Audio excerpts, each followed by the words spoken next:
Everybody asks for recordings. I never remember to record.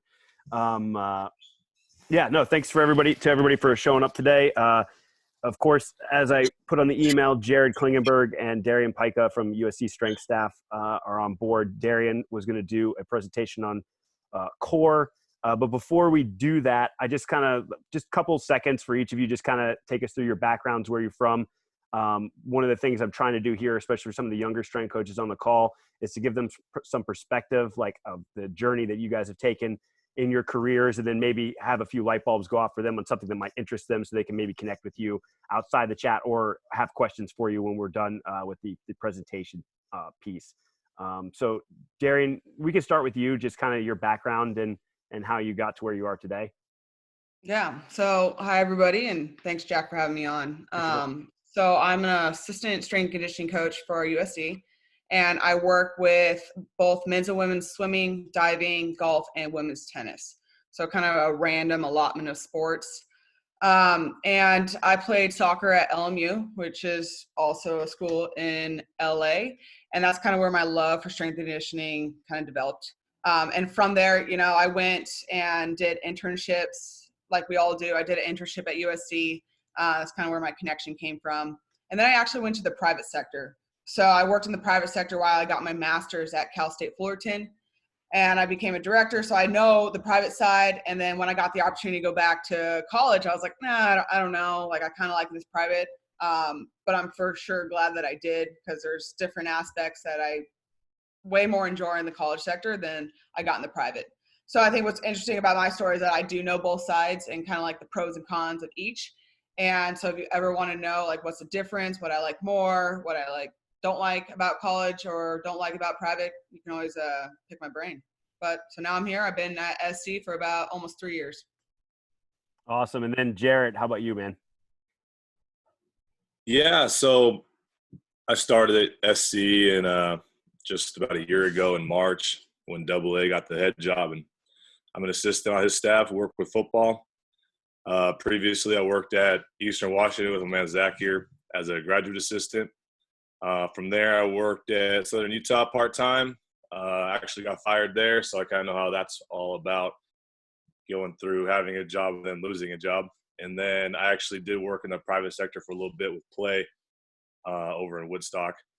And that was kind of a shit show, but it kind of definitely it definitely solidified what I really wanted to do, and that was the collegiate side of things. And so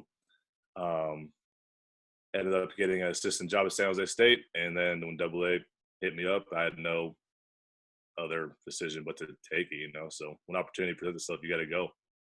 And I'm from Washington, played at football in Idaho, and that's about it. It's me.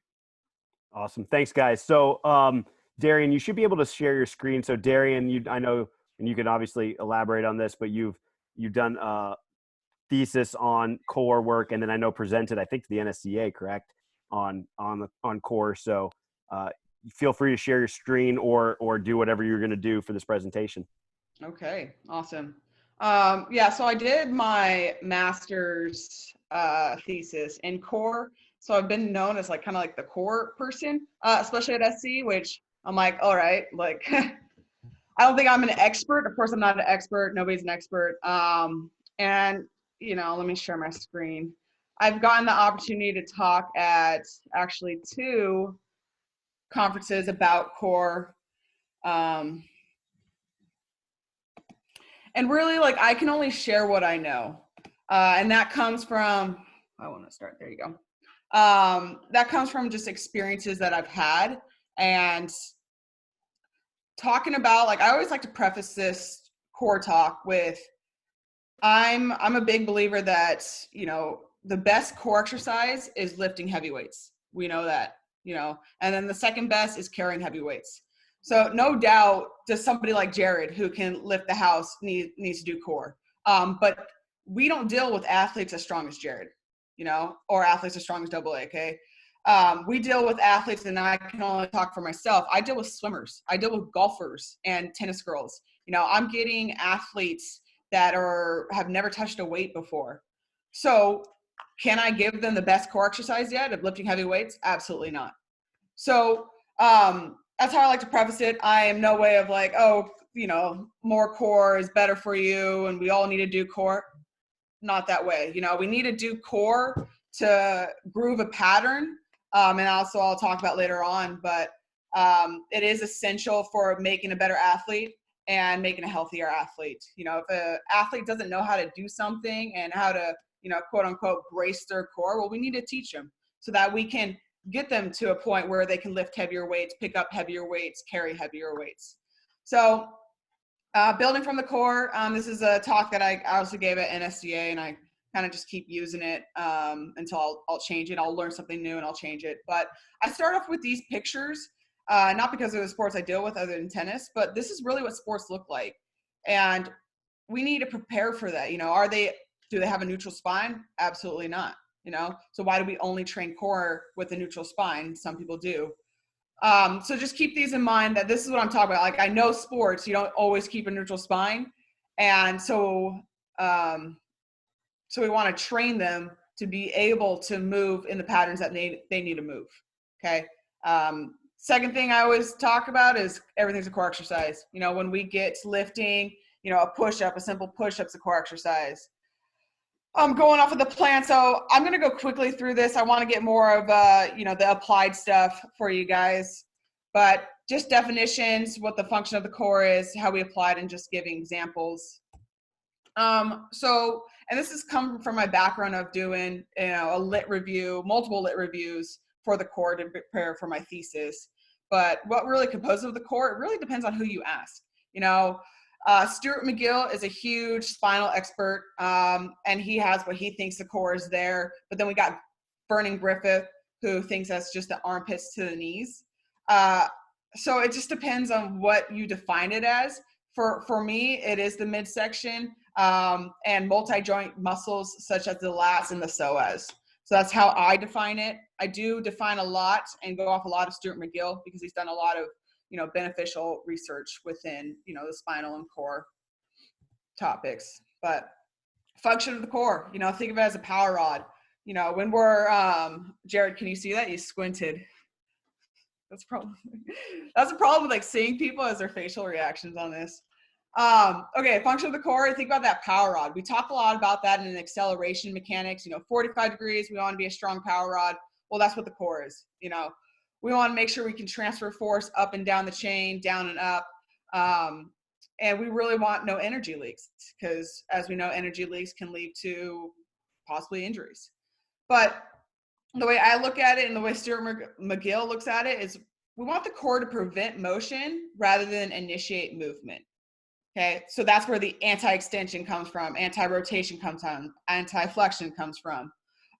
It's really meant to be that stable rod that we need it to be. Think about, and I have a picture of a tree there. Think about the trunk of the tree.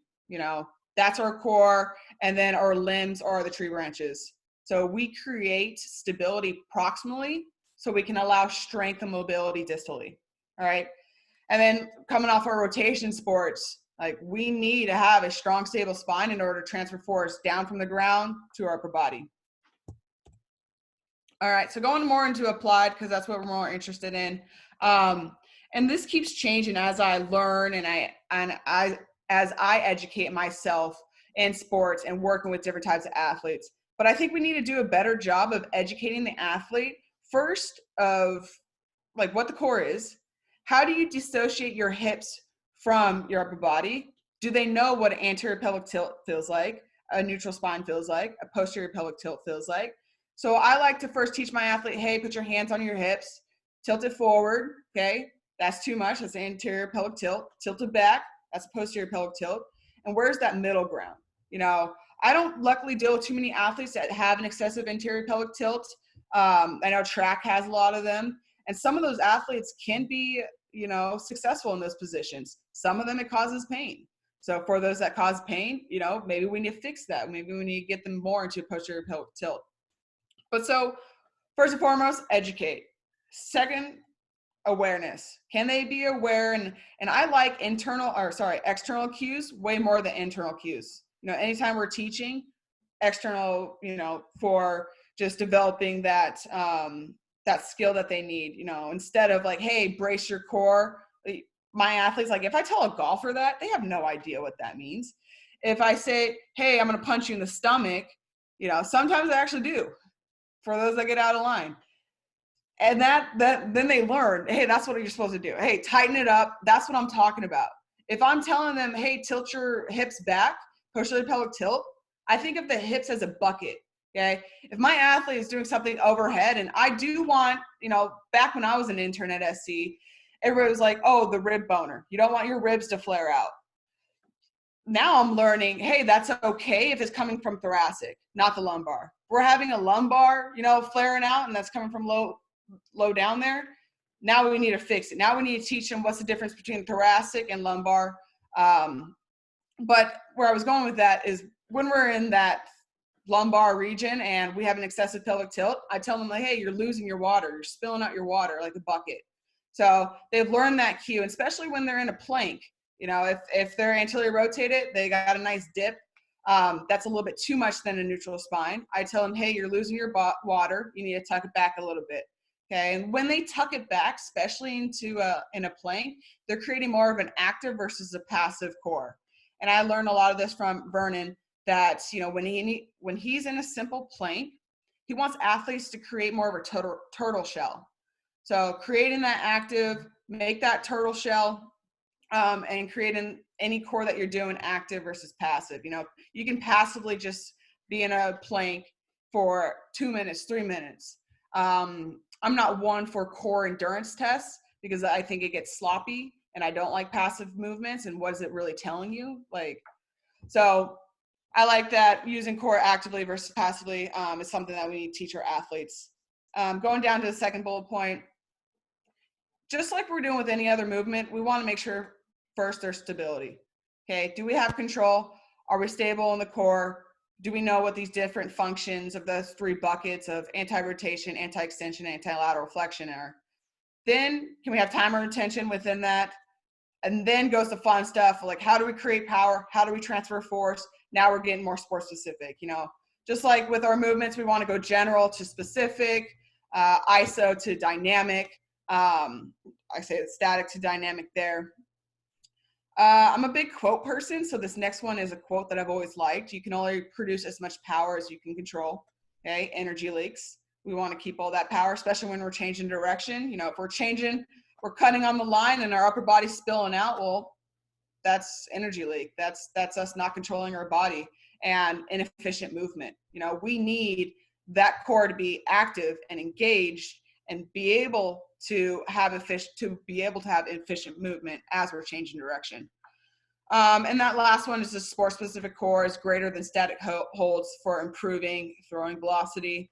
That's kind of a given. But that was a study done with pitchers, and that pitchers need to be put in positions where they're having that thoracic extension. So what's going to be better for them in training?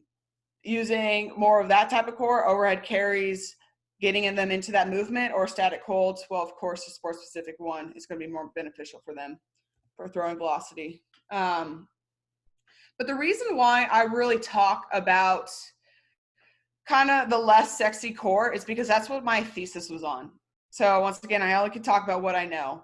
And I studied a lot of the anti-extension, anti-rotation, anti-flexion buckets. So when I'm teaching these come really preliminary into my program. I'm getting a freshman golfer that doesn't even know how to hold a plank without having excessive anterior tilt. I need to teach him these basics, these foundations. I think about Alvar Mills' pyramid. Well, here's the bottom of my pyramid in that setting. I want to teach him these antis before I get up to the more power rotating movements. So when I'm teaching this foundational strength, I'm going from ISO dynamic and I go ground up. I start with, and we know a common move for anti-extension is dead bug.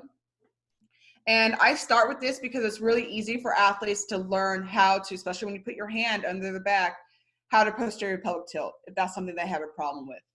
But I don't want to stay too long on dead bug because when you place an athlete on their back, especially when you're dealing with other athletes outside wrestling, you put them out of athletic position. And I want to get them standing up, athletic position as fast as I can. but first they got to understand these foundational movements. Okay, so anti-extension, like I said, I teach them bucket. What's the difference between anterior, posterior? That's part of what we're doing. We're educating the athlete. And then we're going to get into more dead bugs, planks, hollow holds, Chinese planks. I've just been thrown into my program. I think I have some videos later on. I know videos don't really work that well in Zoom, but we can try it out. So after that, I move on to anti-rotation. Those are shoulder taps, which a lot of us throw into our warm-up. And what I like to do after we learn these foundational movements is just to put them into warm-ups or put them into some mobility work, because we keep grooving that pattern. We got to keep that pattern fresh so that they can be able to lift heavy and keep a better core position. So shoulder taps, we got our warm up in there, groove pattern, like I said, pile off press. I love partner core so much because they hold each other accountable. It's fun. You get a lot of bite, you get some competition. I don't know if we're going to be able to do that in any time coming up because of social distancing and whatever the weight room's going to look like. So that's going to be a bummer. But a lot of my pile off pressing are partner related. And then, when we're getting into like a better human movement, bear crawls, crab crawls, ape crawls. And I like the crawls because it's dynamic. We're moving. They have to think about something else, but also keep that core stable. The comment of, hey, put something on their back, that's external feedback. That's great. So they know if they're shifting too much, obviously the cone's going to fall off. So how can we keep a stable spine while moving our limbs? And that's what we do in sport. That's what we do a lot of in lifting. And then the anti-flexion, and these are going to be our carries, which I said is one of the second best exercises for core, is to carry heavier stuff. You start off with farmer, suitcase, racks, you can get creative. Overhead, like I said, I'm a believer in thoracic extension when overhead. A little bit of a rib boner is okay. That's natural. You just got to be aware of where it's coming from. Okay, and then we got anti-lateral, like a side plank, bench oblique holds, or the Copenhagen. If you don't know some of those, hopefully I have some videos in there. But I'm a big Copenhagen fan because it's like a 2-in-1. You get your adductor work and you get to your anti-lateral flexion. And that's really what the anti-rotation and anti-flexion is. You get 2-in-1, okay? Killing two birds with one stone. You're getting other benefits in these core. So they're not exactly just a core exercise. And there's a picture of me doing a contralateral limb lift in the bear crawl. So I think the next slide, hopefully, there's examples.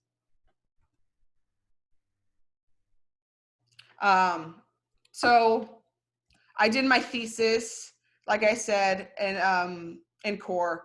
And I looked at 3 different exercises within the bear crawl. I looked at a static bear crawl hold, a contralateral limb lift, which is what is there, and then an actual crawling movement. And I placed surface electrodes on 4 different muscles of the core, and one of them was the psoas. It was surface psoas, or rectus femoris. So it didn't really tell me everything I want, but sticking an electrode or sticking something into a person was a lot more work than actually placing something on their skin. And what I found was that, shocker, the more you move, the more you activate those muscles, which to us, it's like, yeah, obviously. But there was nothing at the time that I did this about 6 years ago that told us about core and that these specifics in general, these specific exercises. So really, and then there's no difference really from crawling and then the contralateral limb lift. So if you move, you're good. If you're moving, you're activating. And the more unstable you can make it, the more muscle activation you're going to get, was basically my thesis. So going into examples of how I implement this with my athletes. Like I said, I don't think these videos are going to show up really well. But so I have the whole swim team. And that's about 40 to 45 athletes at one time. And they love core. If anybody knows swimmers, they absolutely am obsessed with core, and I've gotten to re-educate them to understand, hey, it's not the quantity of core, it's the quality. Of course we know that, but they don't. So anytime they're done and they're sitting over there just doing crunches, a buttload of crunches, I'm like, hey, team core, here we go, onto the turf. And this is a great one, but we obviously had to build up to this. This is a bear crawl partner, kind of like a pal off push and press exercise. So what they're doing when I say push, they're pushing that pole against each other. When I say pull, they're pulling it away.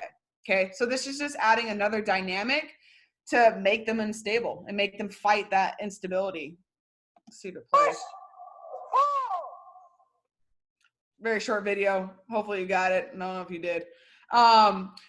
But another one is I'm a big single arm plank person. Once again, you know, decrease the amount of contacts you're having with the ground. You're going to get a better activation. I think this one is crawling. So this was my thesis. This was a bear crawl. Keeping a neutral spine, head is neutral, small movements. And anytime you're teaching this type of core with athletes, cadence the steps. If you don't cadence the steps, it's going to look like shit. If it looks like shit, it is going to be shit. So make sure you cadence them and everything's on your count. And another thing I like to use core for is kind of a breather. You know, not only to groove the pattern, but also a breather in between plyos, in between lifts. Say in my major lifts, I have a squat, jump, and then I got a core. The core is only there as a little bit of a filler because I don't want them jumping automatically back into a squat. So here is, keep doing that. Here is a partner, you know, kettlebell pull through. Work with a partner, anti-extension because it's a plank, anti-rotation because, you know, you're pulling it through, keeping your hips stable while you're moving your torso or your shoulders. Oh. It's a good coaching Okay, voice, though. here's more examples. Thanks. Oh, it already went. Okay, so here's another example of working with the baseball team. I love the push and pull, and I like how uniform it looks as well. Okay, once again, competitive, fun. And so obviously we built up to this. The athletes know this exercise already. So I put them on their knees, made it harder, less of a base. And once again, they're pushing against their athlete and they're pulling against their athlete.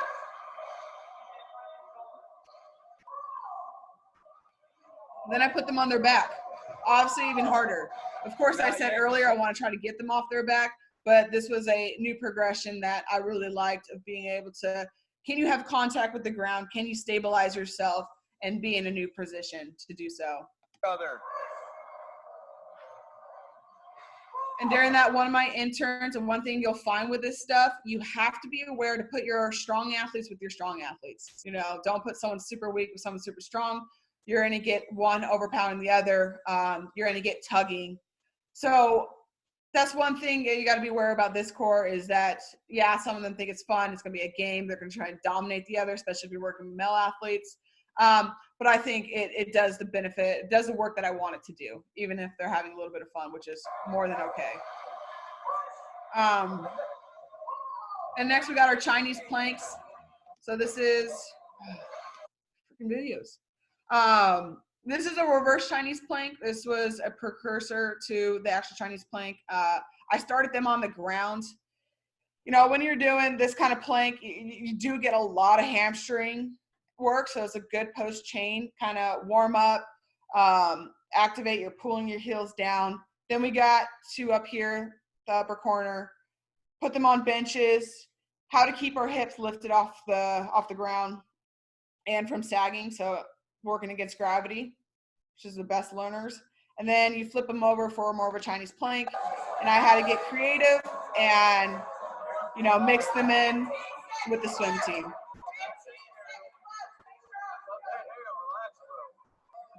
So kind of like timing, that exercise, if you've never done it, I do not recommend going 30 seconds or more. Don't go 30 or more with a new athlete. In a plank, you can kind of bail yourself out by using your upper body and your shoulders. This, you cannot, you know, put any force other than your core. So as your core starts to give in, I think that's the time to, hey, you know, back off a little bit. So start small, start 20 seconds. My divers, which are some of the best core I've ever seen amongst the athletes, can hold this maybe up to a minute. And then after a minute, they're starting to get sore. So that's telling you something. Don't start your golfers off at, you know, 30 seconds. They're going to be dying. So once again, just great teacher, anti-extension. I'm going to go through the whole videos again. Okay. More examples. This was the partner pal-off all the way to the left. Once again, your arms are straight. Make sure you're putting athletes against each other that, one won't over-dominate the other. So pushing against each other as hard as they can, creating more of an active core. When we're doing our band pal-off presses, they can just go through the motion. Here, they can't just go through the motion. Okay, they have to be active. The second one in the middle is anti-lateral flexion. My hips are off the chairs. I had to get creative because of the setting, but you can do this with benches. I have a partner, holding me down, and I'm just pressing up and down. You have to we luckily have mirrors so they can see themselves in the mirror and make sure they're parallel to the ground. But just holding that, you can add a weight above in their hands above their head to make it harder. And the last one over to the right is a horrible picture, but it's the only one I got of an active dead bug. So what they do is they have their hands in front of their knees. Obviously, you have a little bit of space for a neutral spine under there, but you can't put your hand all the way through. When I say go, you push as hard as you can against each other. So you're making yourself better by pushing hard, by having the intent and making it active. And then you can go single leg, both hands on one leg, the other leg straight but off the ground. So I use all these exercises in the beginning of my programming, and then I dose them in just to keep grooving that pattern. And as an A3 after their squat jump or mobility exercises. Okay. Really don't know how long I'm going, so I'm just going to kind of fly by the last few. But my thing, when I gave my thesis and I defended your thesis, so what you do, you propose your idea, you come up with the research, then you got to defend it in order to pass. So the way I defended, I had one of my committees who's actually my chair. His name's Lee Brown. He used to be the head of NSCA, and he basically said, these are dumb. Why do you need these exercises? You can just lift heavy weights. I'm like, yes, you're right. And my comeback was, you can't shoot a cannon off a canoe. So I'm basically building a bigger boat. I want to make sure they have a boat that can sustain the power that we're about to shoot off of it. And the second one was just another study that I found. There's a lot of studies on core that isometric muscular endurance is beneficial for its role in providing stability. So especially when we're doing a front squat, you need those isometric muscular endurance for the exercises that we give our athletes to get stronger. All right, and then I didn't study this, but I just know from my own personal experience and what I've learned that, as the athlete has those foundations, now we're going up the pyramid, we're getting more sport specific with chops, lifts. I'm a big medicine ball throw person.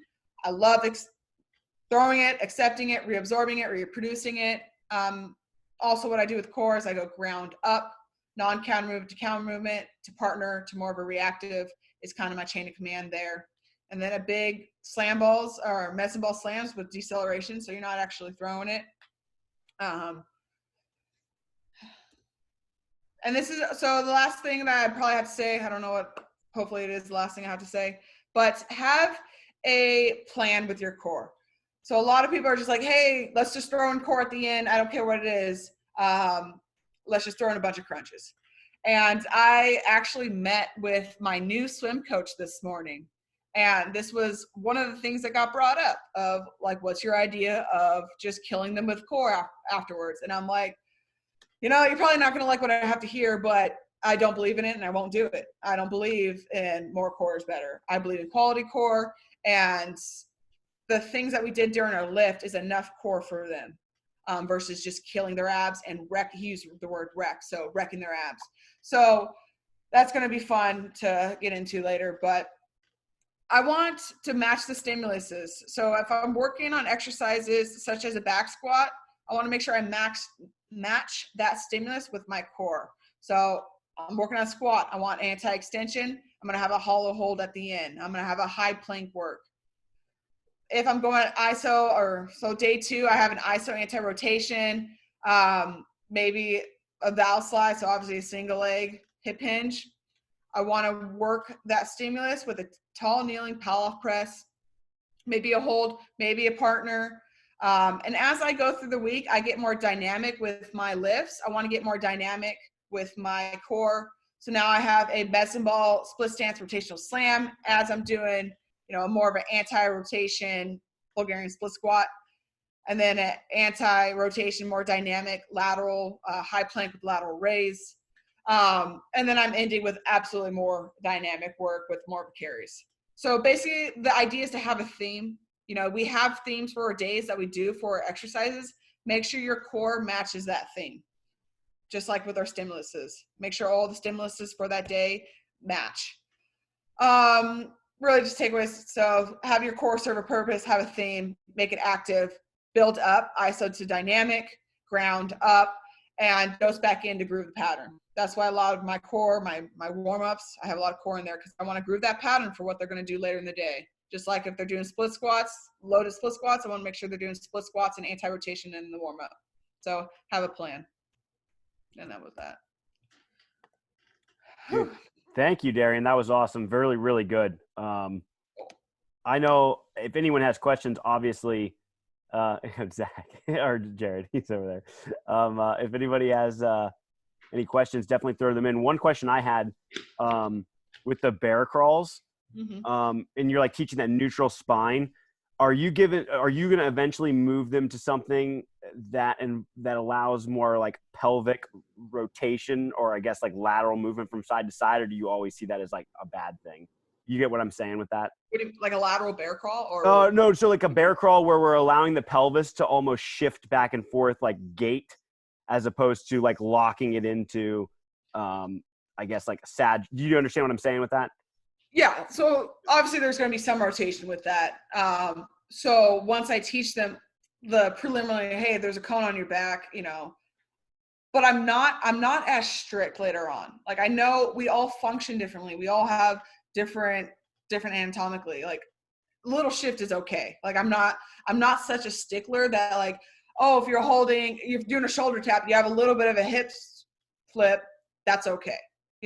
So I'm not so much of a stickler when it comes to that stuff, because I know we're all finding these patterns. And if I know that they have a general background and the education of it, and they're doing their best to, anti-rotate, then they're good. Yeah. And I love that. And I also like, I don't know, for me, I'm just thinking about this now. I might even like consider once you understand how to control the pelvis in that scenario, letting them open it back up, especially when you're talking about like progressing into sport specific. Like we like to see that pelvis kind of move in sport and stuff like that. So I don't even know. Like, I think that made me think about it. Just what you were talking about. Like maybe that we can even consider that a progression, even though it's maybe not as strictly a core based movement, Yeah, absolutely. All right. What else we got? Any questions? Cool. Jared. What's up, everybody? No questions? All right. Fine. That's what you get when you present on a topic you just know so much about. Just a G about. Yeah, there are no questions. The questions that were had before are already answered. So that's just Pyka being Pyka. Jared, I was hoping would just talk a little bit about the experience and the stuff he's learned working for AA. And then obviously for those that don't know him, that's Aaron Osmus. He's kind of he's basically the Squatober guy, right? Like he came up with that, does all the programming. Yeah, he's a creative genius. I think it would be the best way to explain AA. Yeah, so my journey getting to know AA really kind of started back with at Eastern Washington, and Zach can kind of attest to this too. But I started out, and AA was working for Sorinex and doing like pen and paper, and I started training and coaching and not really knowing what I'm doing anyway. But after like collegiately playing football, I was like, I don't really know what to do. So I don't know how to lift. I don't know how to do anything that's not programmed for me. And then all of a sudden, Zach tells me to follow all these people, and there's Aaron Osmus and all these other people. And Aaron Osmus starts this pen and paper strength app, and so he starts putting out training programs, and And so I started doing them, and I started getting really strong. I'm like, Jesus, this isn't that complicated, right? And I really just have kind of been doing that ever since. And that was back in 2015 and so on.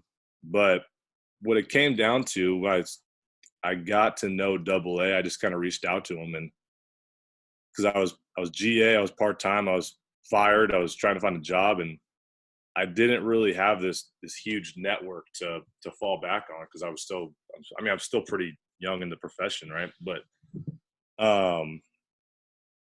I think, a lot of things to get anywhere is who you know. And so after following Double A and kind of getting to know him through conferences and small interactions here and there and Squatober and all these things that he does, I just happened to, reach out to him and see if I could get on the phone and talk to him, and kind of have him, mentor me and see what I can do to kind of step myself apart and get a full-time job, which was my goal at the time. And he came back and he helped me get a job at San Jose State because he knew the head coach over there.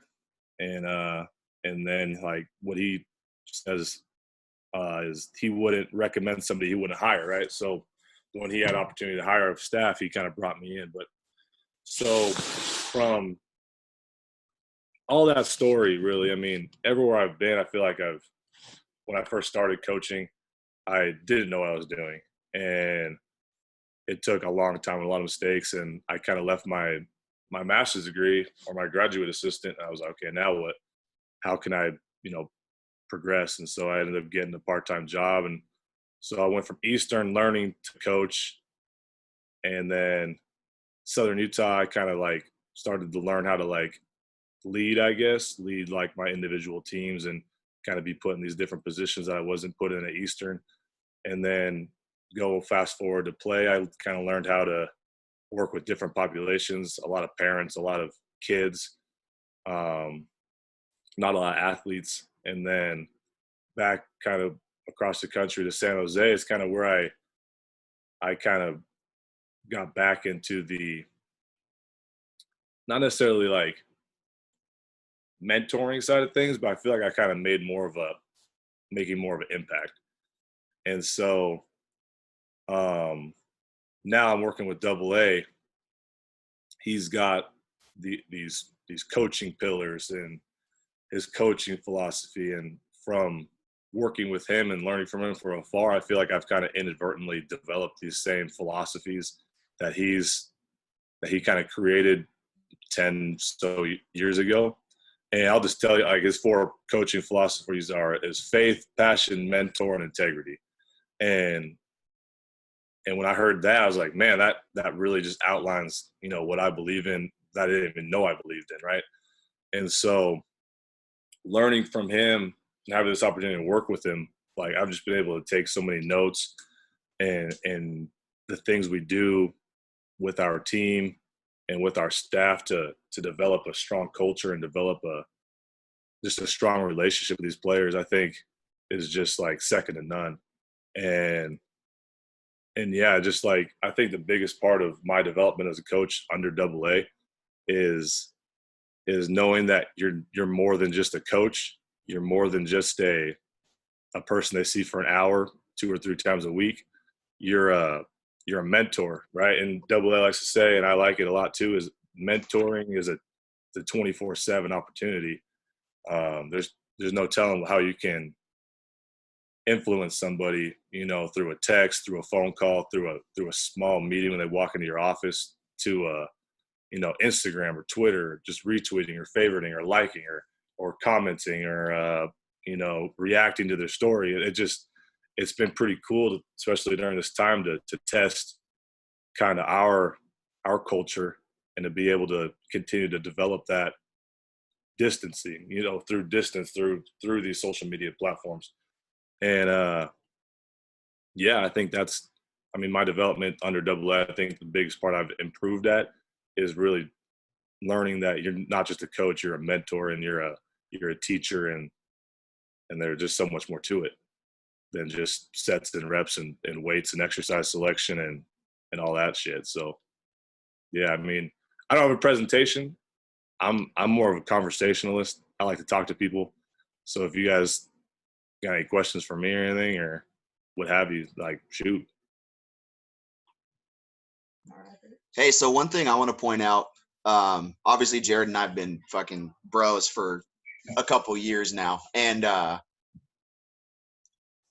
something that Jared really doesn't, like he said, oh, I was young and I didn't know anything, but like his situation coming in at Eastern Washington with us was, I think I'm done playing football. Hey guys, it's been fun. And we happen to have a GA open and let's fill it with a guy who's already in the grad program because he was a grad transfer in. So Jared, if you could kind of speak on the process of transitioning from purely on a relationship side, from you were an athlete, you were a football player, you were new in the program, but you were one of the guys, you'd been there all summer, you were pretty well liked by the guys on the team, to transitioning into that coaching role to where you kind of have to distance yourself a little bit to where you're not one of the bros anymore. And now you're in an authoritative position almost, or a slight position of authority. And then, I'm not going to dive into the nitty gritty stories I have of us in that office, but just the growth piece, man. Cause as I've said, just in our personal conversations, Jared went from like bro workouts to being one of the guys that I'll shoot my programs to for advice, or we'll talk shop about little things to do. Like he's a guy who definitely put in the work in a very short amount of time that got him to where he is. So if you could, Jared, speak on kind of the evolutionary piece of yourself. Absolutely. Yeah. So, dating back, getting into my master's degree, I only transferred one to kind of find my love for football again. I played Idaho and we won 4 games in 4 years. So I hated football, hated everything about it. And I was like, why be here? I have my degree. I'm a dip. So, and I'm from Washington. My brother was at Eastern Washington, so we ended up living together. It was kind of a cool situation. But I never imagined getting a master's degree. That was never my goal. It was never part of my plan. I knew I kind of wanted to coach when I was playing because I enjoyed training so much more than I did the actual game. And I had an awesome strength coach, Jake Scharnhorst, who's been there for probably 10 years now. So I ended up getting a degree in exercise science. I knew I kind of wanted to coach. I didn't know how I would go about coaching and getting into the profession. And so I ended up getting in the Eastern grad program. I got pretty tight with Zach and the rest of the staff there just because, one, I was an older guy, and 2, I kind of knew I wanted to coach after I was done playing that season. Well, fast forward, I ended up just retiring, I like to say. I don't like to say I quit, but, you can say what you want. But I like Zach said, they had an opportunity to become a GA. And I was like, well, absolutely. I didn't think the opportunity would come up so quickly. I know a lot of people don't have that kind of fast track that I was fortunate enough to be put on. But yeah, I got thrown in the fire. To go from player to coach, really overnight was difficult.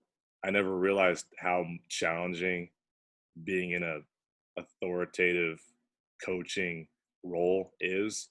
I've never really enjoyed public speaking, like up until that point. So actually being put into a position to speak in front of athletes, and teach and to break down the movements and you can say go squat this and press that and row this and hinge and bend over and flat back and all this stuff, but to actually teach a person who doesn't know what they're doing to do it was just it just didn't make any sense to me. I couldn't figure it out.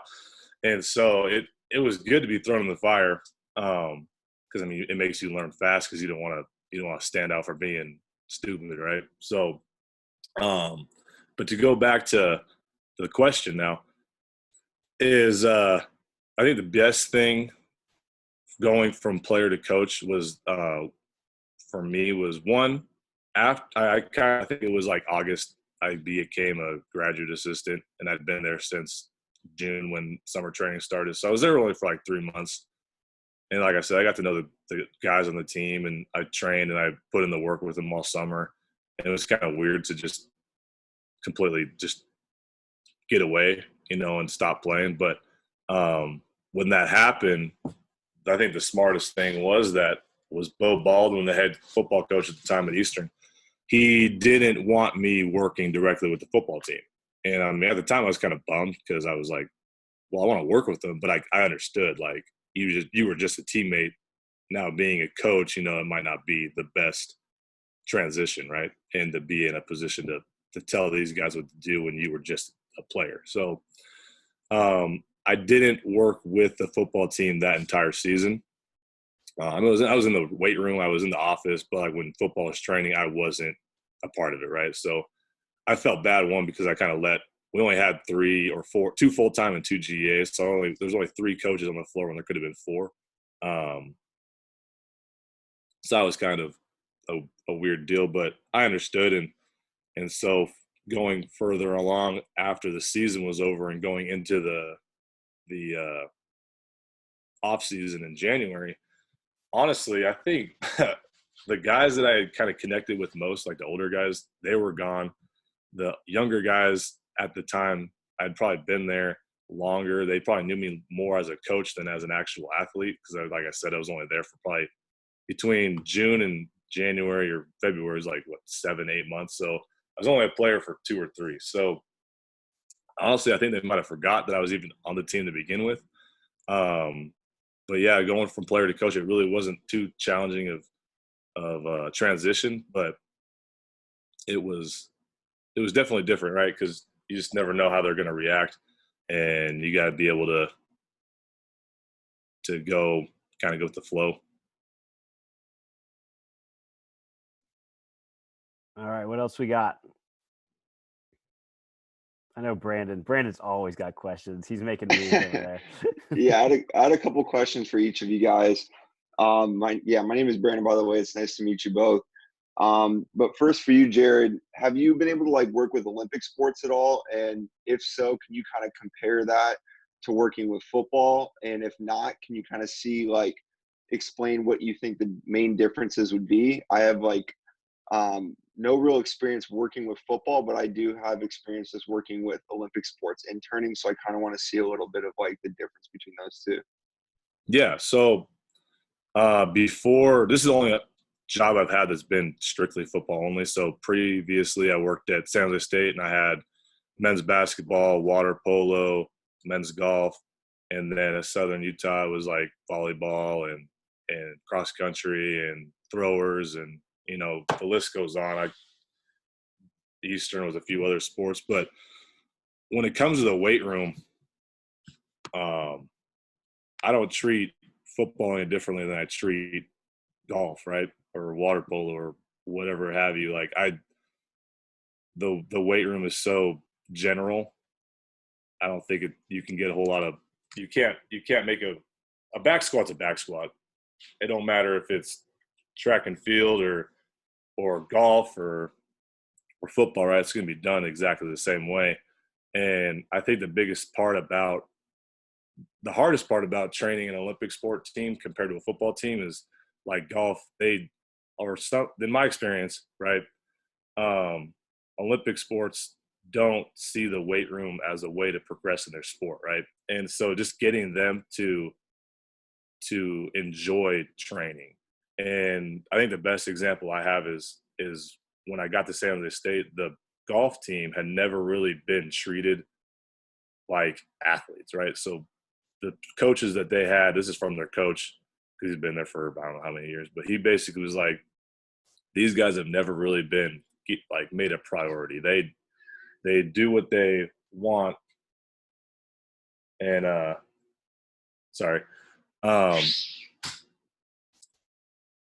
they basically just got kind of passed around, and they weren't really ever given an opportunity to like improve in the weight room. So like I had a team that didn't really, and I mean golf, you don't see a whole lot of golfers lifting weights, right? So I just made it fun. I wanted them to enjoy straining, right? Enjoy training, enjoy getting stronger and putting on a little bit of muscles and kind of feeling themselves a little bit. And football, it's easy because like, I mean, if you need to train, right? You need to be strong, you need to be physical, and that's kind of what the weights and training kind of do. So it's kind of like hand in hand. But when you have these sports like water based or golf or whatever have you, like just getting them to buy into this training is going to help you be a better at whatever sport is huge. And then once you kind of get them hooked on the line, it's over, and they'll run through a wall for you. Pyka, I know we talked about this before too. You speaking similarly. I don't know if this has changed because it's been a while since we talked about this, but you were even saying you at first had some, I guess, like, I don't know how to say it. Like, I guess just people that weren't super bought into the weight room. And I think you did a lot of work on that, right? Yeah, because what Jared's saying, like my sports, I have, like I said, swim, golf, and tennis, and dive. So I have the sports that, weren't bought into what I had to say. And half of this when I came in, 24. So I looked young, and I was dealing with some of my male swimmers were my age and Olympians. So when I got there, like, I had a lot of work, and it's going to take. It's hard.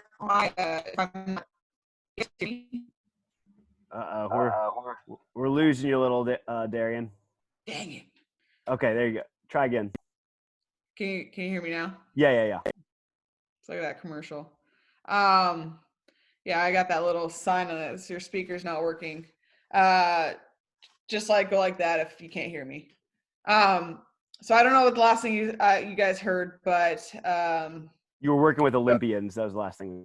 Yeah. So especially with swimmers, we have a lot of Olympians, a lot of foreign Olympians, which is fun to work with, but also just a pain in my ass that they think they know their body better than me. And I'm like, hey, you're right. Like, I'm not your body, but I know your muscles and your sport and how to get you better as an athlete better than you do. So, and that was tough. That took a while. And unfortunately it took to where they were leaving to get a better culture. Luckily they were seniors. So after that, I got more confident. Nothing like my application hasn't changed. Like, I'm building better athletes. That's what we do, no matter what sports. But I believe like a difference between a football and Olympic, like I do talk to my athletes different than Jared talks to his athletes. That's just the relating to the people that you have. Like, I'm not going to come in talking to my women's golfers the same way as I would talk to a football player. That's just differing people. Like, I'm not changing my ways, but I'm making sure that I am, fitting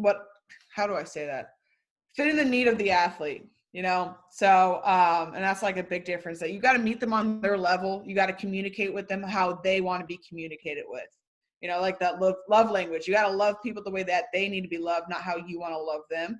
And I relate that to my athletes as well.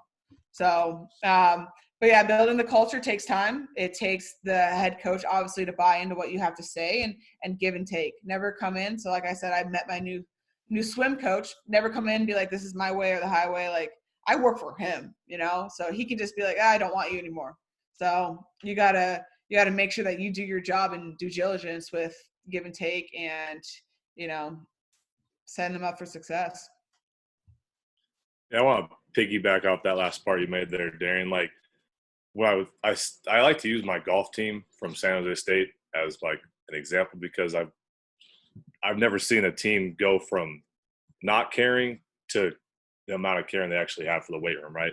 And it took time, and I forget this, but originally, like, the golf coach wanted things done a specific way, and it's hard, right, when you're the expert, when you're the strength coach or whatever, and they're trying to tell you how to do your job. And so as the months kind of went on, I just kept sprinkling more and more of what I wanted to do.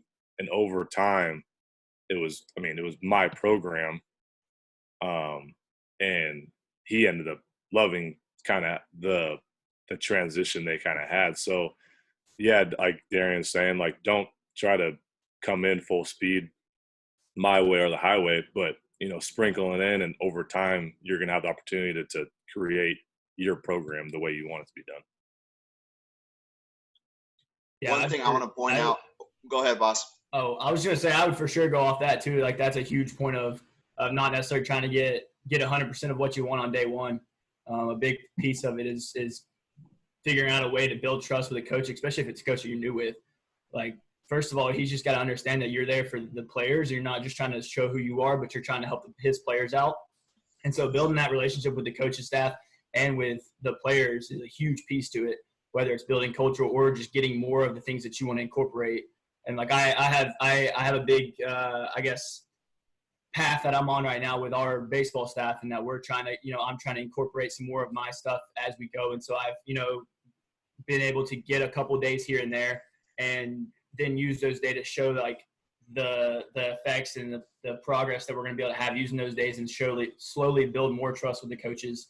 That way I can slowly get more and get more and get more, and just be able to show them that, what we're doing is going to work, and it's going to help the players, and that the players enjoy it. And it's also going to get done what he has in mind of getting done. I think that's a huge piece. So I was going to point out, and I'm probably going to tell a lot of stories about Jared, but something that Jared did really well when we worked together at Eastern Washington in terms of working with non-traditional weight room sports. So Jared had the tennis teams at Eastern. And our women's tennis team there had a terrible weight room culture. They, similar to golf at San Jose State, that, as Jared mentioned, they'd kind of been passed around, either a GA or intern sport. And it wasn't really, they were never anybody's priority, for lack of a better way to put it. And just the buy-in piece came really quickly from what I saw, because Jared was not afraid to go and do non-traditional things. Like, we had our women's tennis team playing touch football during one of their weight room days out on the red turf at Eastern, with Jared playing with them, and they bought in and they loved it, and they tried harder than I'd ever seen them do anything, whether it be playing tennis or training in the weight room. So one thing to kind of pull from that specific example is, especially if you're having issues with buy-in, instead of maybe saying, well, maybe I should try to be more like a tennis player or more like a straight. No, Jared was a college football player. Like, here's what I know. Here's the things that I'm comfortable with. So, like, let's get you guys out of your environment. Let's get you in a competitive setting that's just going to be purely for fun. And that, I mean, something I never thought of. I was a thrower, so the weight room's my freaking sanctuary. But I thought that was a very, very good tactic to use, to where you're getting them training. They're sprinting as hard as they can. They're changing direction aggressively. They're producing power. They're doing all the things we want from a training standpoint, but you're doing it in a fun setting to where they don't know they're training. They're just out having fun. Yeah, I think another thing you pointed out too, that right there in that story, is that, like, sometimes when, you have coaches bouncing in and out, like, it's hard to build buy-in when these, athletes have seen 4 different coaches in 4 years. And so another part of that, like, I had a similar experience with my divers. They've had their strength coach last year, but was always throwing interns at them, didn't see them a lot. And so for me, it was just coming in and being consistent with them, like always being there, showing up, having conversations with them. And instantly I saw a huge buy-in from them, just because they were like, oh, Coach Bryce was always here. Like, it's actually going to be him teaching us and doing our workouts and things like that. And it's not going to be that he's throwing us off on some intern all the time. So a lot of it too is just being consistent and being there and showing them that you actually care about things outside of just like, okay, we're going to work out and then you're done, but actually showing that you care about more than just the workouts, but them as people, and trying to help them in life and, in everything. Well, Jared, one thing I wanted you to talk about too was, I was at one of your Friday lifts a couple months ago with the team, and dude, you just say, like, people, I think everybody here, like, we hear about culture and doing things the right way and like the pillars you were talking about, but like, just go into like what a lift session is kind of for you guys. Cause to me, like, when I saw that, I was like, oh, they're actually living this. Like, it's actually happening, we're not just paying lip service to it and then coming in and half the team's doing whatever over in one side of the gym and the other half's kind of working. You know what I'm saying? Like, you guys really have something special going on there with that. Right. And I gotta say, that's Double A's genius. He's just heads above everybody when it comes to just creating something that is just special. Right. But, that wasn't something we were able to do, day one. We came in spring ball last year, and the whole weight room culture is something that's been built since we kind of from day one. Right. And so when we get to our first winter, like, it's easy at that point, because we've put in the work to develop that culture the 12 months previously, and the expectations and everything. But the Fridays this off season, they were they were just fun, right? And one of our biggest things that we use are kind of like buzzwords. We name days, whether it's like Friday, for example, is it's Business Friday. The rest of the world has Casual Friday. We're all business, right? And so we're back squatting, we're benching, we're cleaning, we're deadlifting, wherever it is, we're working. It's hard, right? And it's cool because like what we're able to do, like you can't do what we're able to do in every setting. Like we're able to have the entire team train at one time because we're fortunate enough to have 22 racks that are fully outfitted with bars and bumpers and plates and all that shit. And so I think it was like a 2:00 lift. And yeah, so I mean, it's just rowdy, right? Like there's a lot of work getting done. Like when we first got there, it was just kind of like a lot of guys that had like alternative exercises were just kind of like take their card and they would go off and do their own thing. And then we'd have half the team doing the card and half the team doing something else. And so our main emphasis was, okay, we're going to have a card and we're going to have everybody doing the same thing. And we're going to just teach, right? And we're going to get everybody on the same page. And now if a guy can't overhead press, we'll break him off and go do something else, right?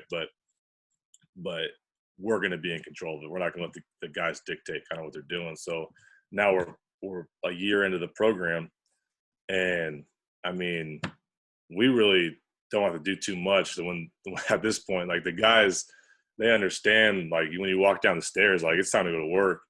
And if you can kind of get them to understand that, like when we have you for this hour, this is what we're going to do, and they buy into that. And you're always – the biggest thing AA always talks about too is being at your best, right? And as a coach, you can't ever have like a down day or a down hour, or like letting other things affect how you are in front of the team from 2 to 3:30.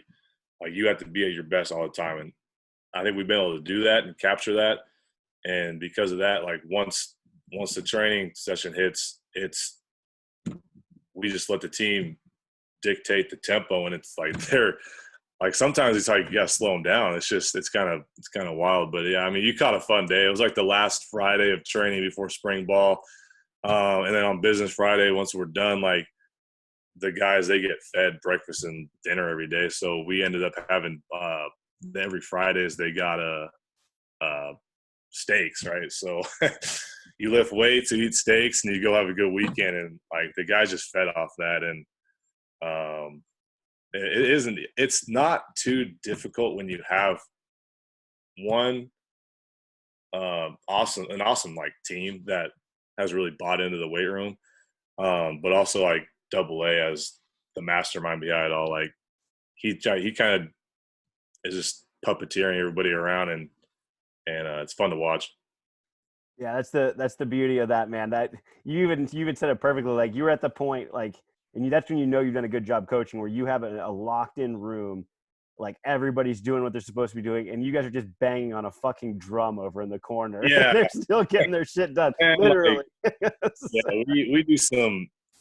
We like to say it's not in the book, right? And a lot of the things that we do is not going to be found in the NSCA textbook or any textbook that you can find on Amazon. Like we got, this is one of our strength coaches is a former player. I don't know how he came up with this or who came up with it or what it was, but we got a drum somewhere. And over the last summer, we started banging the drum, as the guys are running onto the field for our, like whatever, conditioning or sprinting or whatever it is, or entering the weight room, was banging the drum, and they really rallied around it.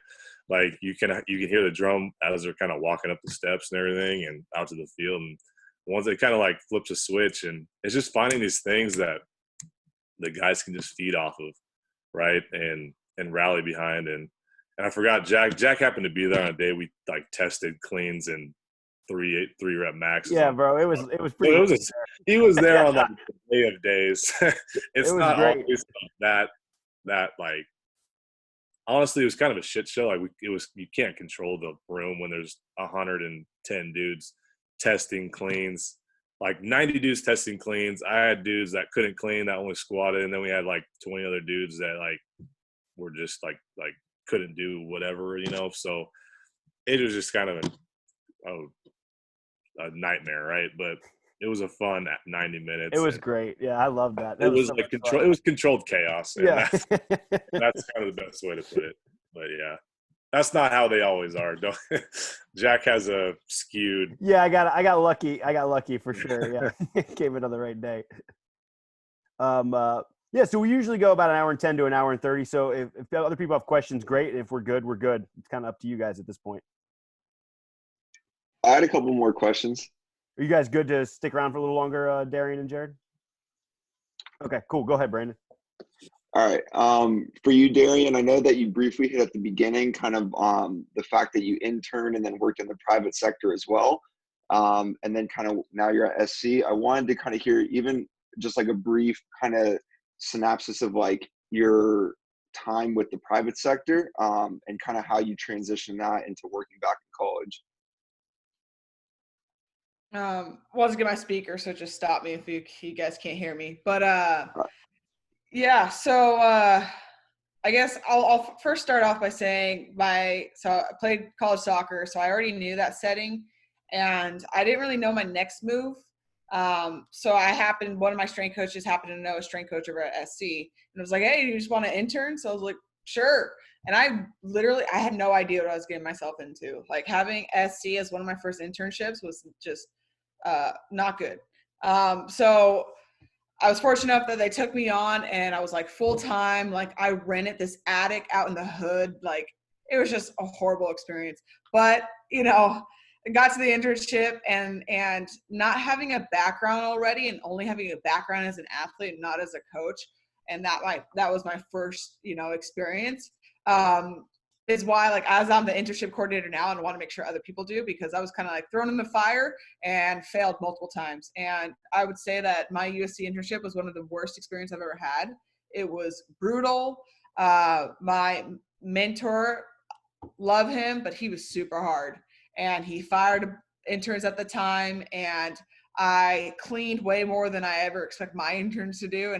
And for sure, like, I'm very blessed to have the opportunity, but it was absolutely horrible. So after that, I was like, you know what, private sector. Like, I'm going to go try out the private sector. I went to do a NFL combine internship at a Velocity.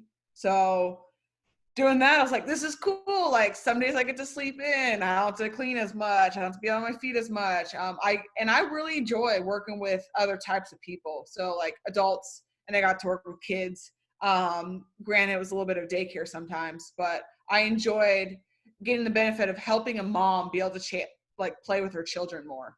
So I was like, this is awesome. And then we got bought out, but mostly like I became the director, and I got to realize the other cool thing of like developing younger coaches. So even though like I consider myself a relatively younger coach, like I was helping like fresh out of college coaches that they were coming to me for an internship, and I got to learn how to lead an internship. But I like that in the private sector, it's a different time scale. So it didn't take up my life as much, but what I didn't like was the sales job. It was way too much of a sales job. So getting my master's, 2 weeks later after I graduated with my master's, I got a phone call that, there's an opportunity at SC. So I was like, I don't know, like college is a lot. My experience with college wasn't that great. But, this is a once in a lifetime opportunity. Like I can have a job at USC as a strength coach. So I ended up just interviewing and was fortunate enough to do a good enough job and get the position. And now that I'm here, I'll never go back. Like I love the team setting, and I love the developmental factor that we get with working with college athletes. Being a college athlete and talking about my experience as a college athlete, like I hated my life. Like I was depressed by my junior year. Soccer was a job. I just had to do my job so I can stay in school to get paid for, and I absolutely hated everything about it. I loved LMU, loved that experience, but I just hated soccer so much that by the time my senior game came and I was like, I hate this sport. Like, I'm done. So I wasted my senior year and I was plagued with concussions. So I had nobody to help me through that. We didn't have as many resources as other colleges like SC does. Like, my athletes have resources up the butt. Like, they have a nutritionist, they have a sports science, they have me who's so engaged with what they do because I love them so much. Like, I didn't have that. And so I fell into a deep hole. And so that's what's really great is working with these girls and these guys that I like, these young kids, is that I have that background and experience of like, hey, I kind of know what you're going through. You know, obviously not 100% the same, but like, I know what you mean when you say you hate your sport. Like, I get that, you know? So that's what I love so much about college, is because it's so relatable to me, and I want to help these athletes not fall into the depressed state that I fell into when I was a college athlete. And even afterwards, like, when you're done with your sport, like, it is tough to be like, who am I? Like, what am I doing? Like, I'm not playing soccer. Like, what am I going to do? So, and that's what, like, the developmental piece of like, hey, train the human over the athlete, help them be a better human. And so that they, you know, or sports end, whether we like it or not, sooner rather than later. So we got to help them be better people. So that's why I like this side a lot more. And it was kind of an easy transition because I still dealt with athletes over in the private sector, just not in a team setting. So the only problem was like, hey, find your voice again. Can you be loud? And can you get buy-in from a Olympian swimmer? So that was my biggest challenges. Cool. And I can imagine too, like getting a interview with them, and that's probably like a really competitive job. It's super huge school, well-known, like world famous, like school. Like, what did you do, if you don't mind me asking, in that interview to kind of like set yourself apart besides already like interning there specifically? Like, what did you do to kind of like separate yourself?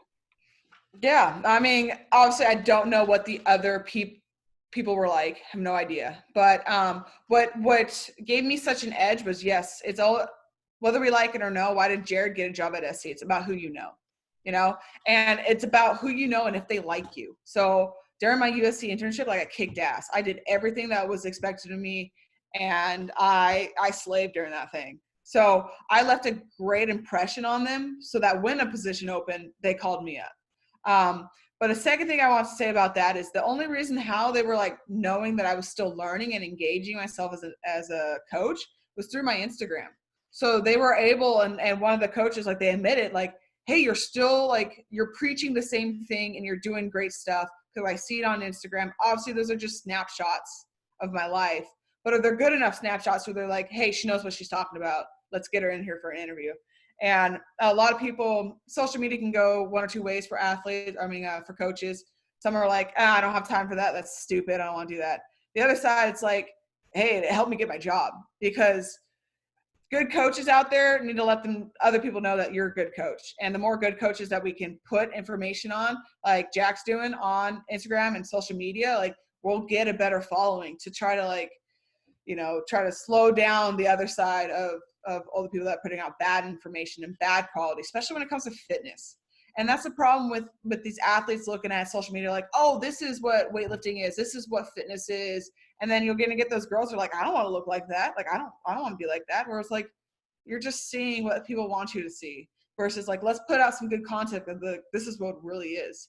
But yeah, so I would say social media really helped me, and having that connection I already had, kicking ass at an internship, knowing that they know that I still am a good coach and I still have been learning. So, and also staying connected. Like, I tell my interns when they leave me, like, hey, you're not going to bother me. Just send me a text like, oh, I got this job. Oh, I got this opportunity. Hey, coach, COVID's going on. How you doing? Checking in. So you have to stay relevant because, like, as you know, we know a lot of people, you know, so you got to keep yourself fresh in people's minds. Cool. Thank you very much. Very well said. I appreciate it. Jared, do you have anything to throw in on that on your end as well? I mean, I'm sure you do. So. Yeah, I mean, social media is phenomenal. I mean, I think I don't use it quite the same way as Darien does. I should. I mean, she's a twice, like 5 times the following that I do. So she's definitely doing something right. She puts out awesome content. But yeah, I want to get towards kind of what she does is putting out like little snippets of exercises or whatever she might be doing with her teams. I think she does an awesome job. What I use it for really is just kind of to publicize myself. When I was kind of looking for a job, I honestly just try to get as strong as humanly possible. And I mean, I'm still doing that, but what I've noticed is people really gravitate towards big squats. And so like, I'm just being brutally honest with you. The reason I got tight with AA originally was because I could squat a lot of weight, and I followed his program, and I hit him up, and I wanted to get tight with him, right? Because he'd been where I wanted to be. And so when Squattober rolls around, he hits me up. I'm like, all right, cool. So, right. So, I mean, that's not necessarily like showing that I'm a good coach, but at least I practice what I preach. I'm not going to put somebody out there or put a program out there that's like you can't physically do. Like I know what thanks, Zach. I know what like I'm capable of doing, and I always kind of tailor it a little. Like I know I'm stronger than 99% of the athletes I'm going to work with. Well, 100%. I haven't really found anybody that's stronger than me yet in all areas, but I just know, right? I know it's kind of funny, but it's just like that's kind of how I've used social media to kind of get out there. So it's just one of those things. You can be Darien and be really smart and have the glasses and look the part, or you can be a big goofy guy who squats a lot of weight and meets the right people.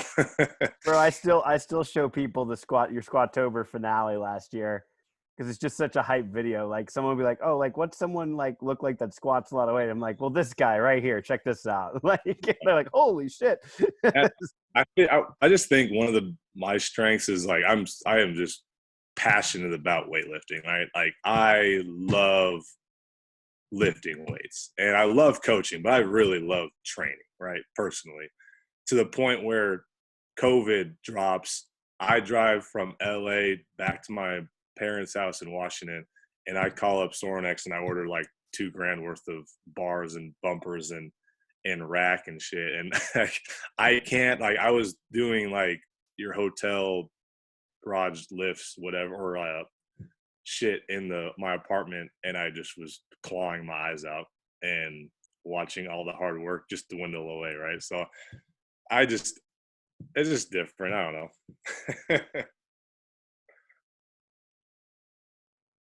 You got to love it.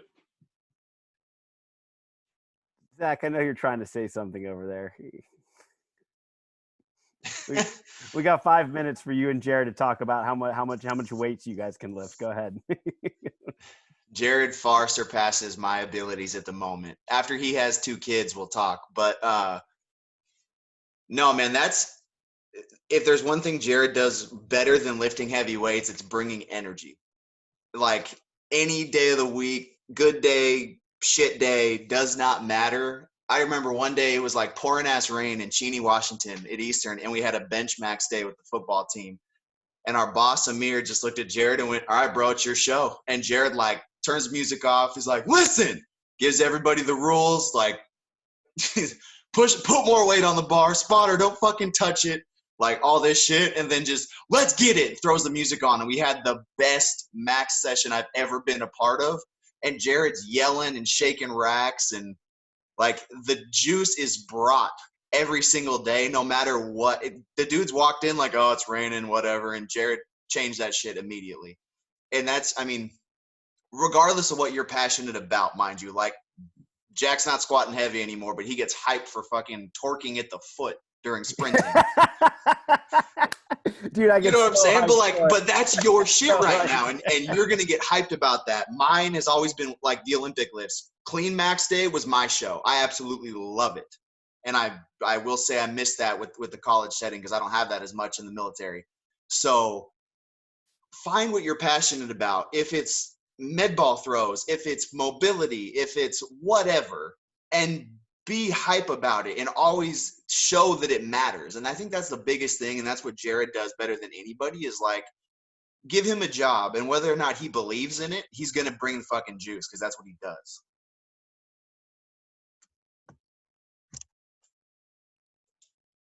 You're so The end of my spiel. You're so kind. It's always nice to have a hype man in a Zoom call, so I appreciate it. Dude, Zach, every time Zach's opened his mouth, here's another Yeah. Bro, I can't tell enough stories about Jared. Like, this dude, we worked together for literally like 8 months and still get together every Christmas when we can to lift whenever we're in the same, not even the same town. We live like 2 hours apart when he's in Washington, but we will find a way to get together just to lift weights. And I can't say enough good things about this guy. I was fucking hyped that you got on here today because there's so much to be learned that you've come from squatting sets of 12 against bands really slow as fuck at Eastern, like your second day coaching, to where you're at now. Well, and I'll add too, because I met you, Jared, in I think February or January or something, and like I think I've made it pretty clear out here. I didn't enjoy the tactical strength and conditioning field at all, and I was having a horrible week. And Jared shows up and he's like, "Let's lift," and I was like, "All right." And so we're lifting, and then we go get food afterwards. I was like, I remember looking, I think at Zach or CJ or one of them, and I looked at him afterwards like, "That's the best day I've had in like 4 months." Jared made my life infinitely better on this random Tuesday in January.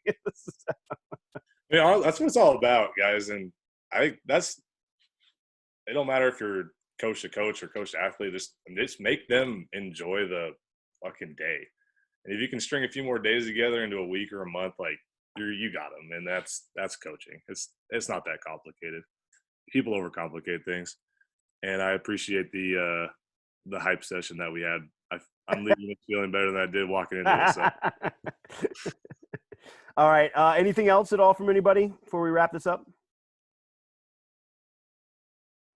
All right. Perfect. Hey, thank you everybody thanks a lot, Jared and Darien, for your time. This is awesome. As long as you guys don't mind, I'm probably going to put this up on YouTube. I think this was really enlightening, and we usually have twice as large a group, so I'm guessing some people will want to see this. So thanks a lot for your time, especially, guys. Thank you. Thank you, guys. Thank you. Yeah, nice awesome. to meet you, everybody. All right. Thank you. Appreciate it, everybody.